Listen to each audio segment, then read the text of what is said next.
মই সুশান্ত বৰগোহাঁয়ে ঈশ্বৰৰ নামত শপত লওঁ যে বিধিৰ দ্বাৰা স্থাপিত ভাৰতৰ সংবিধানৰ প্ৰতি মই প্ৰকৃত বিশ্বাস আৰু অনুগত্য পোষণ কৰিম।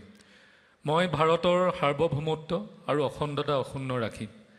মই অসমৰ এগৰাকী মন্ত্ৰী হিচাপে মোৰ কৰ্তব্য বিশ্বস্ততাৰে আৰু শুদ্ধ অন্তঃকৰণেৰে সম্পাদন কৰিম আৰু মই ভয় বা পক্ষপাত অনুৰাগ বা বিদ্বেষ নোহোৱাকৈ সংবিধান আৰু আইন অনুসাৰে সকলো শ্ৰেণী লোকৰ প্ৰতি ন্যায় আচৰণ কৰিম।